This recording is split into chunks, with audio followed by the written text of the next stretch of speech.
Subscribe to our YouTube channel and don't forget to press the bell icon to get all the latest updates. एक minute, मुझे jail से phone आ रहा है नवदीप का, तो मुझे बात करनी पड़ेगी sir.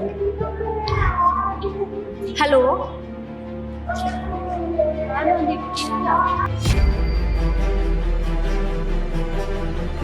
This is the story of labor union activist Navdeep Kaur's arrest. This story is more complicated than what the internet will have you believe. From extortion to attempt to murder to sexual violence, this is a case marred with severe allegations. In this report, we try to separate fact from fiction. 24-year-old Navdeep Kaur was arrested from Kundli on 12th January while staging what her sister calls a protest against factory owners for not paying wages to workers. However, the story of her arrest begins from December 28th. पहली जो घटना होती है 28 दिसंबर को होती है। 28 दिसंबर को जब ये लोग प्रोटेस्ट करते हैं, किसान बहुत सारे इस प्रोटेस्ट का हिस्सा बनते हैं कि हम लोग भी जो मजदूर मांग कर रहे हैं वो बिल्कुल ठीक मांगे हैं और हम लोग इन मांगों के साथ हैं। तो उसमें वो लोग इकट्ठा होते हैं, वहाँ पे कुंडली इंडस्ट्रियल एसोसिएशन के गुंडे आते हैं। वो लोग मान रहे हैं, मीडिया के सामने उन्होंने अपनी बाइट दी है कि हम लोगों ने फायरिंग की है। ये उनके ऊपर एफआईआर करने की बजाय 28 दिसंबर को नवदीप के ऊपर और मजदूर अधिकार संगठन के बाकी लोगों के ऊपर एफआईआर की गई। 12 जनवरी को जब उसको अरेस्ट किया गया, 2 एफआईआर उसके ऊपर की गई जब वो लोग मार्च कर रहे थे। तो ये इंसिडेंट था कि वो बहुत सारी फैक्ट्रीज हैं पीछे प्रोटेस्ट के, जहाँ पे प्रोटेस्ट चल रहा है, तो वो फैक्ट्री टू फैक्ट्री मार्च करते हैं। पीसफुल मार्च है। पहली फैक्ट्री में जब वो जाते हैं तो वो लोग आश्वासन देते हैं कि हम लोग कल तक जितने मजदूरों की वेजेस रह रही है हम लोग वापस दे देंगे, उनको कल दे देंगे। तो वो फिर अगली फैक्ट्री पे मूव करते हैं, तो फिर वहाँ पे उनको बोल दिया जाता है कि हम लोग दे देंगे, शाम को दे देंगे। तो इस तरीके से उनको टाला जाता है। जब तीसरी फैक्ट्री के सामने वो पहुँचते हैं तो वहाँ पे फैक्ट्री मालिक जो है वो बात करने के बजाय गेट बंद कर लेता है, कोई बाहर आके उनकी बात नहीं सुनता। तो फिर मजदूर वहाँ पे गुस्से में आके बैठ जाते हैं कि हम लोग जब तक फैक्ट्री मालिक हमसे बात नहीं करेगा हम लोग यहीं पे बैठेंगे। पीसफुल वो अपनी सभा चलाते हैं। उसी के दौरान कुंडली इंडस्ट्रियल एसोसिएशन के गुंडे आते हैं वहाँ पे, फिर पुलिस आती है और जिस तरीके से पूरा हिस्टोरिकली चला रहा है कि मजदूरों को वहाँ से खदेड़ा गया है ब्रूटली कि आप प्रोटेस्ट नहीं कर सकते, आप पर्चा नहीं बांट सकते, उसी तरीके से इस बार भी हुआ। Kundli Police Station's SHO Ravi Kumar told us that on 28 December, the police received a complaint about a group indulging in violence outside a factory in Kundli over allegedly unpaid wages. This offence led to the charge of extortion under Section 384 against Navdeep and members of her group. Between December 28th and January 12th, Navdeep continued her sit-in protest at the Singhu border.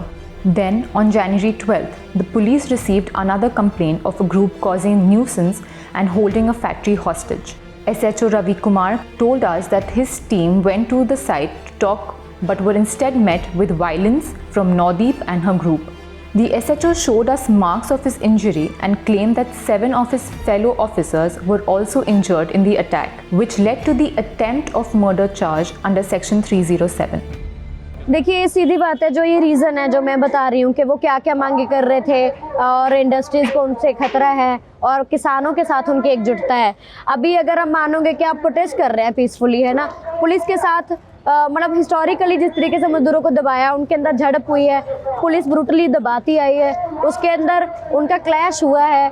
ये अगर मान भी ले तब भी 307 नहीं बनती, तब भी 384 एक्सटॉर्शन का नहीं बनता जो मजदूरी मांग कर रहे हैं अपनी, और तब भी 379 भी नहीं बनता और बाकी धाराओं में बेल हो सकती है। इसीलिए पुलिस ने स्टोरी बनाया है। अभी ये हमारा एक सवाल भी है कि जिस तरीके से SHO ने इस घटना के बाद नवदीप को अरेस्ट करने के बाद बयान दिया है पंजाब केसरी के अंदर, उन्होंने बोला है कि एक लड़की है नवदीप कौर जो अपने आप को पंजाब की बताती है, 40-50 लड़कों को साथ में रखती है और जबरन वसूली करती है फैक्ट्रीज के अंदर में जाके।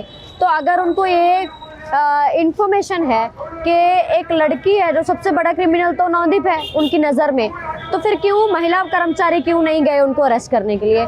SHO Ravi Kumar clarified to us that Naudeep was arrested in the presence of female officers and that no violence took place during or after Naudeep's arrest, as is confirmed by Naudeep's medical report conducted on 12th January.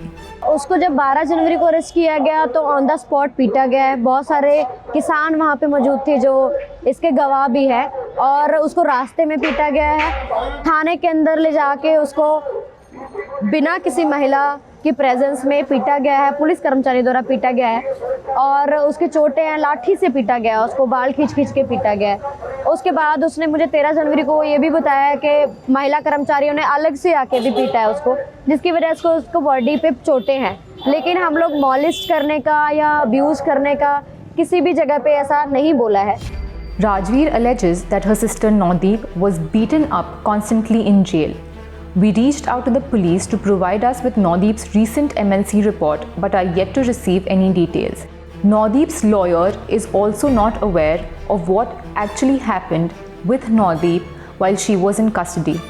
कोई labour law जो हमारे संविधान के अंदर दिए गए हैं, जितना भी थोड़े बहुत है वो भी काफ़ी नहीं है, लेकिन वो भी लागू नहीं किए जा रहे। जो ये बात उठा रहे हैं कि उनसे काम करवा लिया गया, उनको निकाल दिया गया, उनकी वेजेस नहीं मिल रही, तो ये बहुत बड़ी इकोनॉमिक लूट है जिसके पीछे बहुत बड़ी बड़ी कंपनीज हैं। जो ये उठा रहा है तो वो बहुत खतरनाक है सरकार के लिए, इसीलिए उनको टारगेट किया गया। और एक पक्ष और जो है, जो किसानों के साथ उनका जो यूनिटी है, जिस तरीके से अभी जो ये चीज़ बनाया जा रहा है कि यहाँ के जो लोकल लोग हैं वो खिलाफ हैं, लेकिन मजदूर अधिकार संगठन वो संगठन है जिसके अंदर 2000 मजदूरों ने किसानों का समर्थन किया, वो भी लोकल है।